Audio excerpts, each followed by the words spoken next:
నమస్కారం. PCN వార్తలకు స్వాగతం. వార్తల్లోని ముఖ్యాంశాలు.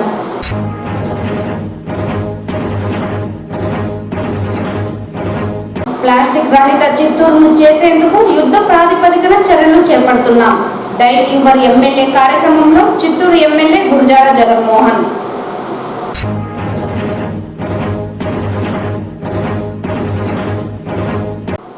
కుప్పం ఎడ్యుకేషనల్ హబ్గా తయారు చేయడానికి చర్యలు చేపడుతున్నాం.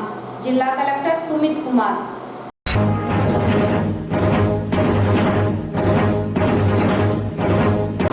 రోడ్డు ప్రమాదాలు నివారించడంతో పాటు హెల్మెట్ వాడకాలపై వాహనదారులు అవగాహన కలిగి ఉండాలి. జిల్లా జడ్జి భీమారావు. వార్తల్లోని వివరాలు. ప్లాస్టిక్ రహిత చిత్తూరు చేసేందుకు అంశాల వారీగా ప్లాస్టిక్ నిషేధిస్తామని చిత్తూరు శాసనసభ్యులు గురజాల జగన్మోహన్ తెలిపారు. గురువారం చిత్తూరు నగర పాలక సంస్థ కార్యాలయంలో డైల్ యువర్ ఎమ్మెల్యే కార్యక్రమం ఎమ్మెల్యే అధ్యక్షతన జరిగింది. ఈ కార్యక్రమానికి 50 డివిజన్లలో నుండి 49 మంది 1 గంటలో ఫోన్ ద్వారా ఎమ్మెల్యేకి సమస్యలను తెలియజేశారు. ప్రధానంగా డ్రైనేజీలు, వీధి దీపాలు, ట్రాఫిక్ సమస్యలు తదితర సమస్యలను పరిష్కరించాలని ఎమ్మెల్యేకి ప్రజలు సమస్యలను విన్నవించారు. ఈ సమస్యలను ఎమ్మెల్యే గురజాల జగన్మోహన్ వెంటనే పరిష్కరించాలని సంబంధిత అధికారులను ఆదేశించినట్లు తెలిపారు. ఈ సందర్భంగా ఎమ్మెల్యే మాట్లాడుతూ ప్లాస్టిక్ రహిత చిత్తూరు నగరం తీర్చిదిద్దేందుకు అంశాల వారీగా చర్యలు తీసుకుంటామన్నారు. వినాయక చవితి సందర్భంగా ప్రతి ఒక్కరూ తమ ఇళ్లలో మట్టి వినాయక స్వాములని పూజించాలని తెలిపారు. POP ద్వారా జలాలు కలుషితమయ్యే అవకాశం ఉందని, దీనిని తెలుసుకుని గత ఏడాది 10,000 మట్టి విగ్రహాలను తాను పంపిణీ చేశానని, ఈ ఏడాది 25,000 మట్టి విగ్రహాలను పంపిణీ చేస్తామని ఎమ్మెల్యే తెలిపారు. గత వారం 39 సమస్యలు వస్తే ఈ వారం 49 సమస్యలు పెరిగిందని, ఇందులో 70% సమస్యలు పరిష్కరించడం జరిగిందని పేర్కొన్నారు. ఈ కార్యక్రమంలో mayor Amuda, commissioner doctor Aruna, deputy mayor Rajesh Kumar Reddy, municipal శాఖ అధికారులు తదితరులు పాల్గొన్నారు.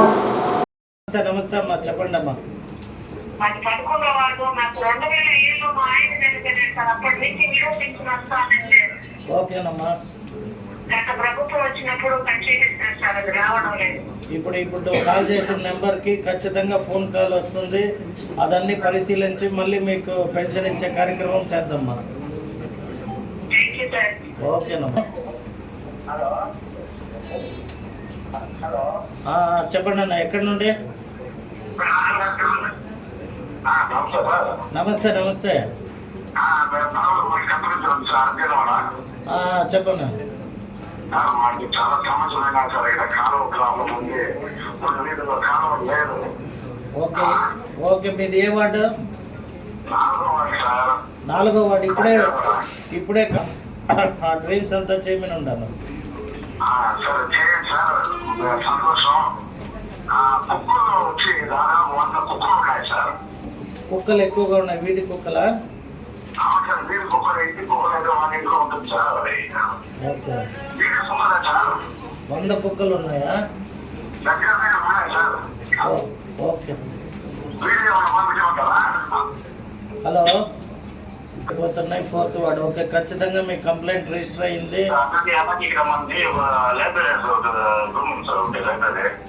లైబ్రరీ రూమా? అవును సార్. ఓకే. అది ఓపెన్ చేయడం లేదు సార్. ఇంతకుముందు పేపర్లు సార్ బుక్స్ ఉంటాయి. అది ఓకే, మీరు ఒక అర్జీ రూపంలో 4th వార్డు రాసి ఆ బాబురెడ్డి అని ఉంటారు, వాళ్ళకి ఇచ్చి ఒకసారిగా వాళ్ళు ఎట్లా కాలువలది పంపుతున్నారు దాంతోపాటు దీన్ని పంపేయండి, కన్సిడర్ చేయమంటానమ్మా. ఏవైతే డైల్ యువర్ ఎమ్మెల్యే కార్యక్రమంలో ఫస్ట్ పోయిన గురువారం ప్రజల దగ్గర నుండి మేము అందుకున్న కంప్లైంట్లు 39 కంప్లైంట్స్, వాటిలో 23 కంప్లైంట్స్ని మేము క్లియర్ చేయడం జరిగింది ఈ వారంలో. ఇంకా మిగతా 16 కూడా ఏవైతే కాంట్రాక్ట్స్ అంటే టెండరింగ్లో కానీ వర్క్ ప్రాసెస్లో ఉండే వాటినన్నిటిని కూడా వర్క్ షెడ్యూల్ వైజ్ కంప్లీషన్ అవుతుంది. ఏవైతే చేశారో చేసిన వాటికి ఆధారాలతో సహా మన మున్సిపల్ కమిషనర్ గారు ఇవ్వడం జరిగింది. ఏవేవైతే క్లియర్ చేసాం ఎయిదర్ మనకి వాట్సాప్ ద్వారా కానీ ఫోన్ కాల్ ద్వారా వచ్చిన వాటి అన్నిటిని కూడా మీడియాకి ఇవ్వడం జరుగుతుంది. సో ఇదే విధంగా ప్రతి వారం గురువారం ఏదైతే డైలీ యువర్ ఎమ్మెల్యే కార్యక్రమంలో కంప్లైంట్లు కావచ్చు, మంచి సూచనలు కావచ్చు, ప్రజల దగ్గర నుండి మున్సిపల్ అధికారులకే కాకుండా అన్ని అధికారులు ఇక్కడ ఎవరైతే గురువారం అది police department, revenue department, health department, అలాగే పవర్ అండ్ అదర్ అన్ని అధికారులు కూడా పార్టిసిపేట్ చేస్తున్నారు. సో వారందరికీ కూడా నా ఒక ధన్యవాదాలు. ఎందుకంటే ప్రజలు మేము ఓట్లు అడిగినప్పుడు ఏవైతే హామీలు ఇచ్చామో వాటన్నిటినీ బాధ్యతగా చేసే మా పైన అంటే ఎమ్మెల్యేనే కాదు అధికారుల పైన కూడా ఉంది కాబట్టి అందరూ పార్టిసిపేట్ చేస్తున్నారు. సో ఏదైతే ఈ 39కి 23 క్లియర్ చేశారో ఈ certain municipal, police, MRO, MPDO, education, electrical, health డిపార్ట్మెంట్కి సంబంధించిన అన్ని శాఖల అధికారులకు కూడా కృతజ్ఞతలు తెలియజేసుకుంటున్నా.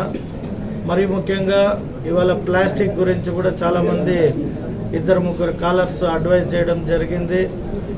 ఒక చిత్తూరే కాదు ఆంధ్ర రాష్ట్రంలో కూడా ఎక్కడ కూడా ప్లాస్టిక్ని తగ్గించుకోవడం అంటే బ్యాన్ చేయడం సాధ్యం కాదు. ఎందుకంటే ఒక్కసారిగా మన పాపులేషన్ మనకున్న రిక్వైర్మెంట్ని బేస్ చేసుకొని ఏ ఒక్కదాన్ని మనం బ్యాన్ చేయాలన్నా కూడా ఇంకొక సమస్య రైజ్ అవుతుంది. కాబట్టి మెల్లిగా అంటే ఒక్కొక్క స్టేజ్లో ఈ ప్లాస్టిక్ నిర్మూలించే కార్యక్రమాన్ని మొట్టమొదటిగా చిత్తూరు నుండి మొదటి వారంలో ఎవరైతే ఈరోజు ఈ అడ్వైస్ చేసిన వ్యక్తులు ఉన్నారో వారందరితో కూడా మేము ఒకసారి మీటింగ్ చేసి సాధ్యమైనంత వరకు ప్లాస్టిక్ని తగ్గించి ఏ మెటీరియల్తో తయారయ్యేది వాడితే ఈ పొల్యూట్ కాకుండా ఉంటుందో వాటన్నిటిని ప్రమోట్ చేసే కార్యక్రమాన్ని కూడా చేపడతామని తెలియజేస్తూ, రానున్న రోజుల్లో వినాయక చవితి ఉంది.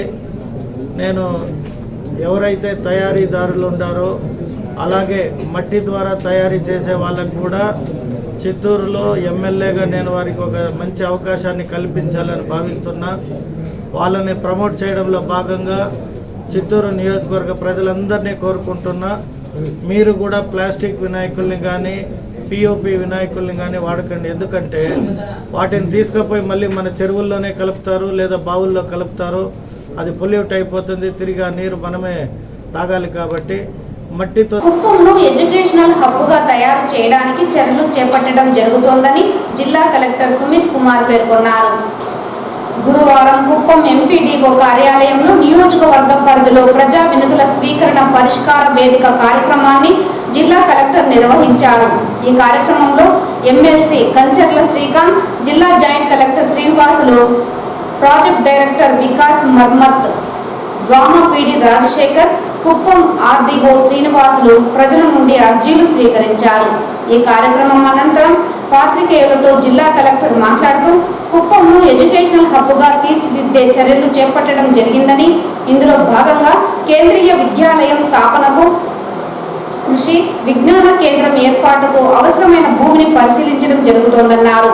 కుప్పం నియోజకవర్గ పరిధిలో ప్రజల సమస్యల పరిష్కారానికి స్థానికంగా ప్రజా వినతుల స్వీకరణ పరిష్కారం కార్యక్రమం ఏర్పాటు చేయడం జరిగిందని, ఈ కార్యక్రమం ద్వారా ప్రధానంగా రెవెన్యూ సమస్యలకు సంబంధించి వినతులు అందుతున్నాయని, వీటితో పాటు సామాజిక పెన్షన్, గృహ నిర్మాణం, మౌలిక వసతుల కల్పన తదితర సమస్యలకు సంబంధించి వినతులు వస్తున్నాయన్నారు.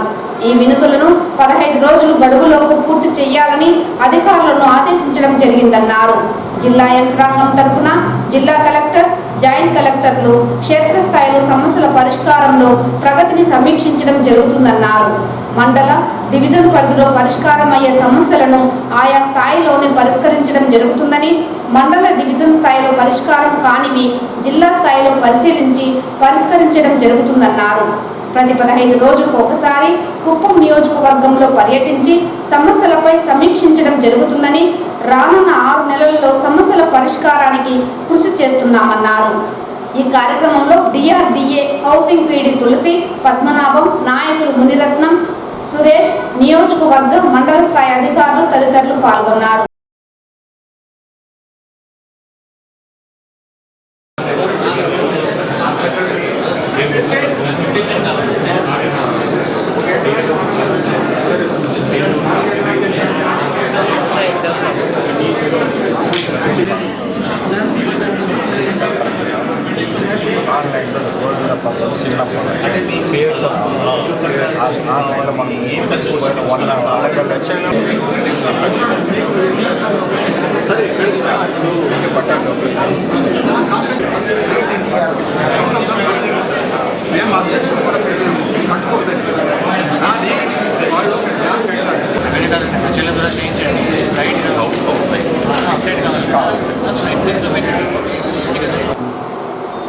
రోడ్డుపై ప్రమాదాలు నివారించడంతో పాటు హెల్మెట్ వాడకాలపై వాహనదారులు అవగాహన కలిగి ఉండాలని జిల్లా జడ్జి భీమారావు పిలుపునిచ్చారు.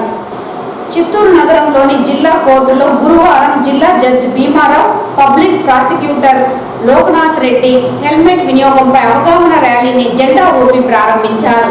ఈ సందర్భంగా ఆయన మాట్లాడుతూ వాహన చోదకులు ప్రతి ఒక్కరూ వాహనాలు నడిపేటప్పుడు హెల్మెట్ ధరించాలని సూచించారు. తద్వారా వాహనం నడిపేటప్పుడు ఏదైనా ప్రమాదం జరిగితే తలకు గాయం కాకుండా ప్రాణానికి ఎలాంటి ముప్పు లేకుండా రక్షణ కల్పిస్తుందన్నారు. హైకోర్టు ఉత్తర్వుల మేరకు హెల్మెట్ వాడకం పైన విస్తృతంగా అవగాహన కార్యక్రమాలు చేపడుతున్నట్లు వెల్లడించారు. ట్రాఫిక్ పోలీసులు, జిల్లా న్యాయ సేవాధికార సంస్థ, రోడ్డు రవాణా సంస్థ సంయుక్త ఆధ్వర్యంలో ఈ కార్యక్రమాలు నిర్వహిస్తున్నామన్నారు. అనంతరం గాంధీ కూడలి వరకు కళాశాల విద్యార్థులతో అవగాహన ర్యాలీని నిర్వహించారు. ఈ కార్యక్రమంలో డిఎల్ఎస్ఏ కార్యదర్శి వెన్నెల, ట్రాఫిక్ సిఐ నిత్యబాబు, న్యాయవాదులు, ట్రాఫిక్ పోలీస్ సిబ్బంది, కళాశాల విద్యార్థులు పాల్గొన్నారు.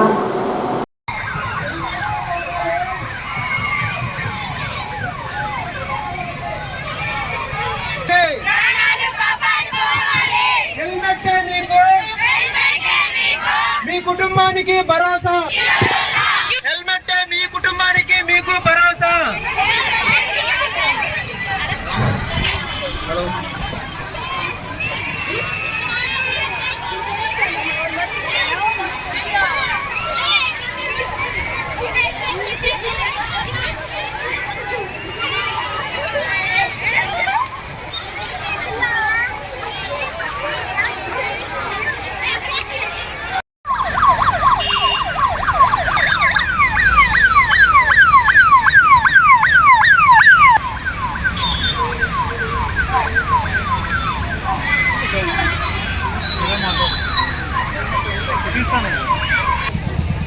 అందరికీ నమస్కారం. ఈరోజు హైకోర్టు వారి ఆదేశాల మేరకు నేను ఇది 1K ప్రోగ్రాం పెట్టడం జరిగింది. దీని యొక్క ముఖ్య ఉద్దేశం ఏంటంటే ప్రతి ఒక్కరూ కూడా హెల్మెట్ ధరించాలి. మీరందరూ చూసినట్టయితే చాలామంది ప్రమాదాలలో ఎవరైతే 2 వీలర్లో ప్రయాణం చేస్తున్నారో వాళ్ళు హెల్మెట్ ధరించకపోవడం వల్ల మరణాలు ఎక్కువ సంభవిస్తున్నాయి. అందులో రోడ్డు మరణాల్లో 90% ఈ యొక్క ద్విచక్ర వాహనాలు వాడే వాళ్ళ వల్లే జరుగుతున్నాయి. కాబట్టి ఈ ప్రమాదాన్ని నివారించడానికి హైకోర్టు వారు ఈ యొక్క ప్రోగ్రాం కండక్ట్ చేయడం జరిగింది. దీనందరినీ ప్రజలందరూ కోరుకునేది ఏంటంటే ప్రతి ఒక్కరూ కూడా ఎవరైతే 2 వీలర్ మీద ప్రయాణం చేస్తున్నారో వాళ్ళందరూ కూడా తలకు హెడ్ గేర్, శిరస్త్రానం అంటాం కదండి, అది అందరూ ధరించి మీ యొక్క ప్రాణాలు కాపాడుకోవాలని కోరుచున్నాం.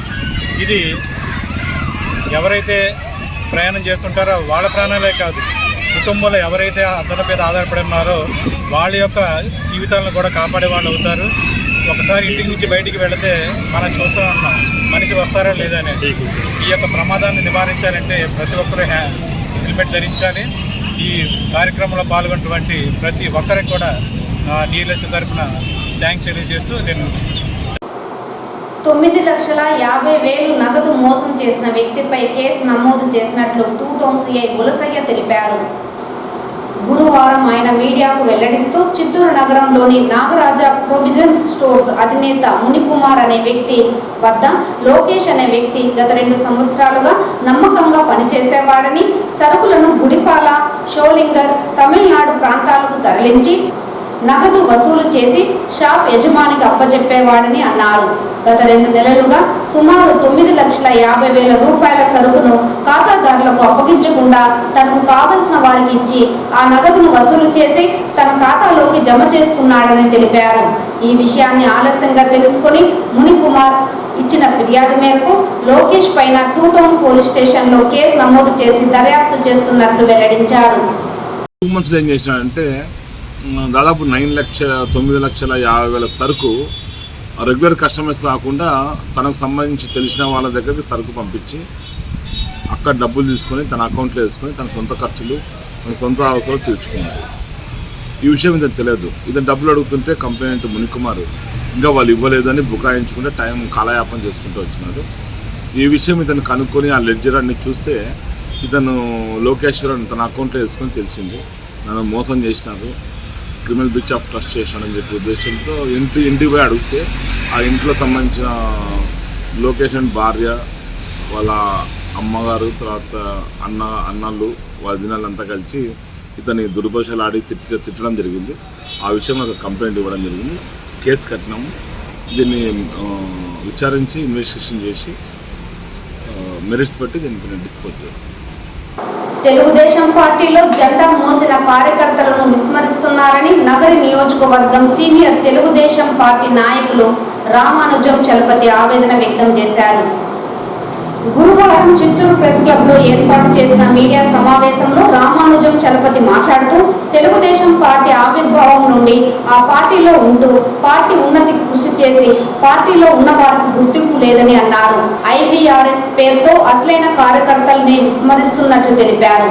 రానున్న నామినేటెడ్ పోస్టుల్లో అసలైన కార్యకర్తలకు కాకుండా పైరవీలు చేసే వారికి ప్రాధాన్యం ఇస్తారని, ఇది న్యాయం కాదని తెలిపారు. ఒక పార్టీలో అసమ్మతి వర్గం ఉండడం సహజం. ఈ నేపథ్యంలో పార్టీ అధిష్టానం 2 వర్గాల నేతలను పిలిచి చర్చలు జరిపి అర్హులైన వారికి నామినేటర్ పదవులు కేటాయించాలని విజ్ఞప్తి చేశారు. పదవులు లేకపోయినా రామానుజం చలపతి తెలుగుదేశం పార్టీ కార్యకర్తగా పనిచేస్తారని, అయితే తమ అనుచరులకు ఇక్కడ అన్యాయం జరిగితే ఊరుకోమని రామానుజం చలపతి తెలిపారు. ఈ సమావేశంలో లత, కనియమ్మ, హజీముల్లా, ఆదమ్మ తదితరులు పాల్గొన్నారు. పార్టీ కోసం ఎవరైతే కష్టపడుతున్నారో వాళ్ళ వివరాలను ఆయా ప్రాంతాల యొక్క లేకపోతే ఆ జోన్ల యొక్క లేకపోతే పార్లమెంట్ పరిధిలో ఉండే పత్రికల ద్వారా, మీడియా ద్వారా సమాచారం సేకరించి లేదా ప్రజల ద్వారా సేకరిస్తేనే ఒక నిజాయితీ అయిన నిర్దిష్టమైన సమాచారం అందుతుందే కానీ ఇలా IVRS పద్ధతుల ద్వారా, టెలిఫోన్ మెసేజ్ ద్వారా ఆయన కన్నా సమాచారాన్ని సేకరిస్తే 1000% ఆయనకు తప్పుడు సమాచారం అందే అవకాశాలు ఎక్కువగా ఉన్నాయి. పార్టీ జెండా మోసే వాళ్ళకి, పార్టీ శ్రేయస్సు కోసం నిస్వార్థంగా పనిచేసే మాలాంటి వాళ్ళకి ఖచ్చితంగా గుర్తింపు ఉండదు. ఇది ఒక్క నగిరి నియోజకవర్గంలో మా 1వ వార్డు 3వ వార్డు పరిస్థితే కాదని నా అంచనా కరెక్ట్ అయితే చిత్తూరు పార్లమెంట్ పరిధిలో 7 నియోజకవర్గాల్లోనూ ఇదే పరిస్థితి ఉంటుంది. అందరూ అలాగే మీడియా ముందుకు రాలేరు, వాస్తవాలు చెప్పలేరు, మనసులో మదన పడుతూ ఉంటారు. జెండా మోసే కార్యకర్తకు అన్యాయం జరిగితే అది ఏ పార్టీ అయినా కానివ్వండి, ఆ పార్టీ మనుగడ సాధించడం చాలా కష్టం. ఆ పార్టీ 10 మంది కార్యకర్తలు నిలబడి జై జై అంటేనే ఒకడు నాయకుడు. ఆ జై జై అనే కార్యకర్తలకే గుర్తింపు లేకపోతే ఇంక నాయకుడు ఎక్కడ, పార్టీ ఎక్కడ, పార్టీ అధిష్టానం ఎక్కడ, మంత్రులు ఎక్కడ, ముఖ్యమంత్రులు ఎక్కడ? చంద్రబాబు నాయుడు గారు చాలా కష్టాలు పడి ఇప్పుడు ముఖ్యమంత్రిగా పాలనలోకి వచ్చారు. ఆయన ఎంత కష్టపడి, ఆయన జైల్లో కష్టపడితే మేము లోకల్ లీడర్ల యొక్క కుట్రల కుతంత్రాలనే జైలు మధ్యలో నలిగిపోతున్నాము. దయచేసి మీడియా ద్వారా చంద్రబాబు నాయుడు గారు వాస్తవాలు గ్రహించి రాబోయే రోజుల్లో పార్టీ కోసం కష్టపడే ఎవరో గుర్తించి వాళ్లకు ప్రాముఖ్యత, వాళ్లకు ప్రాధాన్యత ఇస్తే జెండా పట్టే కార్యకర్తల సంఖ్య రాబోయే రోజుల్లో పెరుగుతుంది. ఇలా IVRS పద్ధతుల ద్వారా, ఈ మెసేజ్ల ద్వారా కన్నా ఆయన పాలన చేసినా, పార్టీకి మంచి చేయాలనుకున్నా, కార్యకర్తలకు మంచి చేయాలనుకున్నా రాబోయే రోజుల్లో ఇది తిరోగమనం పడుతుందే కానీ పురోగమనం ఉండదు. దయచేసి మీడియా ద్వారా నేను ఈ వినతిని చంద్రబాబు నాయుడు గారికి చెప్తున్నాను. తెలుగు మహిళలు అంటున్నారు. మేము మీడియా వాళ్ళకి అందరికీ తెలుసు, మేము 100 కొద్ది తెలుగు మహిళలు వచ్చి చంద్రబాబు నాయుడుకి స్వాగతం చెప్తున్నారు. ఈ తెలుగు మహిళలకు ఏం గుర్తింపు ఉంటుందో మాకు తెలియదు. మేమైతే ఇక మీదట తెలుగుదేశం, చంద్రబాబు నాయుడు అని చెప్పి ఏ గుర్తింపు లేకుండా చెవుల్లో పువ్వు పెట్టుకుని జై చంద్ర జై చంద్ర జై చంద్ర అని భజన చేసుకుంటా కూర్చోవాలో ఏమో మాకు చెప్పాలి. తిరుపతి జిల్లాలో భారీగా మొబైల్ ఫోన్లు రికవరీ చేసినట్లు తిరుపతి జిల్లా SP సుబ్బరాయుడు తెలిపారు. ఈ సందర్భంగా బాధితులకు వారి ఫోన్లను అందజేశారు. అనంతరం ఏర్పాటు చేసిన మీడియా సమావేశంలో SP మాట్లాడుతూ మొబైల్ హంట్ అప్లికేషన్ సేవలు మంచి ఫలితాలను ఇస్తున్నాయన్నారు. CEIR పోర్టల్ మొబైల్ హంట్ల ద్వారా సుమారు 90 లక్షల రూపాయల విలువ గల 500 మొబైల్ ఫోన్లు రికవరీ చేసినట్లు తెలిపారు. తిరుపతి జిల్లాలో సెల్ ఫోన్ పోగొట్టుకున్న వారి కోసం ప్రత్యేకంగా తిరుపతి జిల్లా పోలీసు వారు ఏర్పాటు చేసిన మొబైల్ హంట్ అప్లికేషన్ సేవల ద్వారా వచ్చిన ఫిర్యాదులపై గతంలో సుమారు 5,45,40,00,000 రూపాయల విలువ గల 9 విడతల్లో 3030 సెల్ ఫోన్లు రికవరీ చేసి సెల్ ఫోన్ పోగొట్టుకున్న బాధితులకు అందజేయడం జరిగిందన్నారు. ప్రస్తుతం 10వ విడతలో సుమారు 90 లక్షల విలువ గల 500 మొబైల్ ఫోన్లు సైబర్ క్రైమ్ పోలీసులు రికవరీ చేశారన్నారు. మొబైల్ ఫోన్లు తస్కరించే వారిపై ప్రత్యేక నిఘా వేసి తిరుపతి సైబర్ క్రైమ్ పోలీసులు మొబైల్ హంట్ సేవల ద్వారా బాధితులకు న్యాయం చేస్తున్నట్లు ఎస్పీ సుబ్బరాయుడు తెలిపారు. తిరుపతిలో ఇప్పటి వరకు దాదాపు మోర్ దాన్ 3000 సెల్ మొబైల్స్ని రికవర్ చేయడం జరిగింది.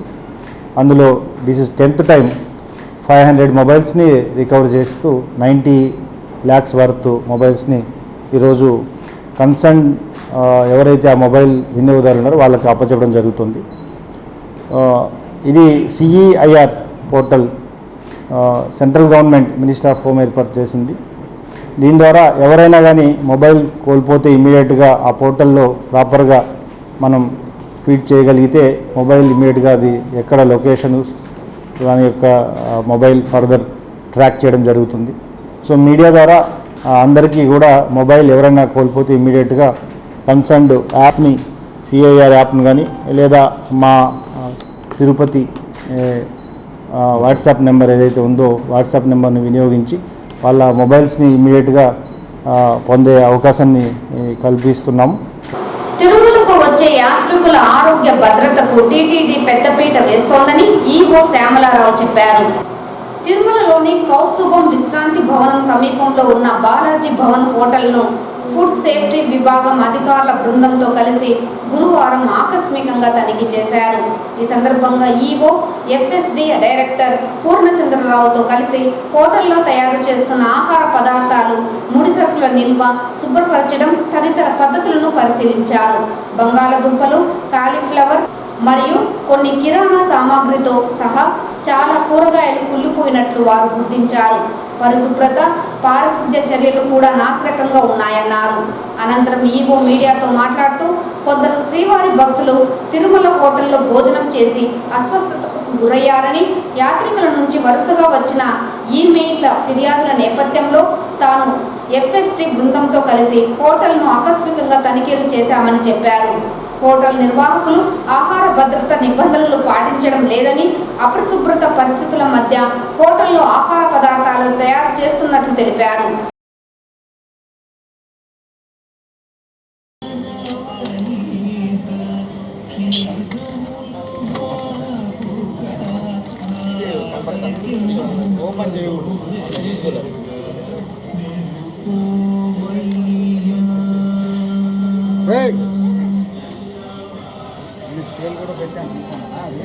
పచ్చిపప్పు ఉండలు కట్టున్నాయి. పచ్చిపప్పు ఇప్పుడు టీటీడీ నుంచి బిగ్ క్యాంటీన్స్ అని పెద్ద పెద్ద రెస్టారెంట్స్కి మేము పర్మిషన్ ఇస్తాము.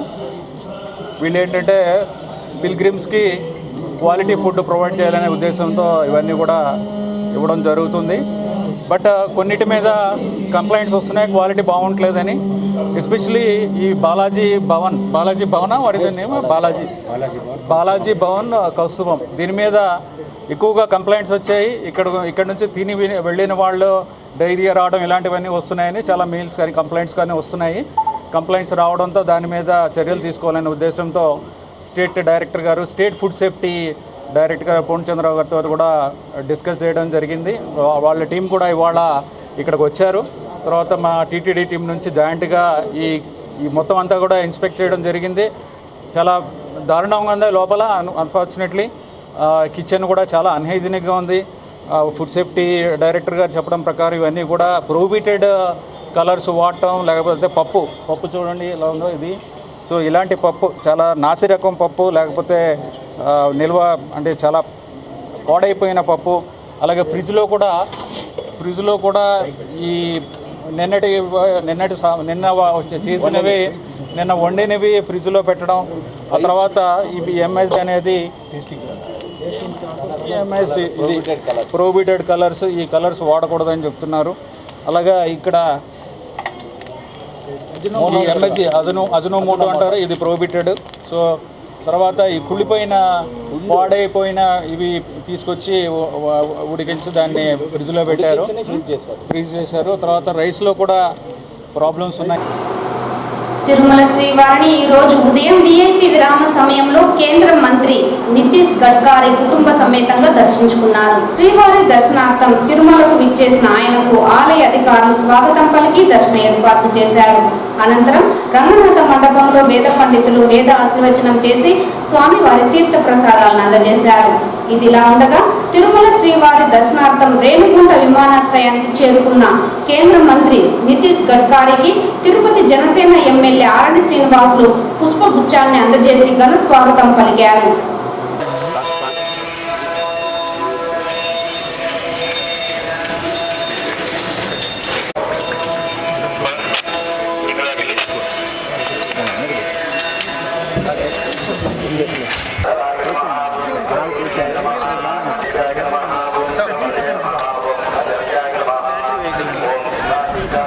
ఈ వార్తలు ఇంతటితో సమాప్తం. నమస్కారం.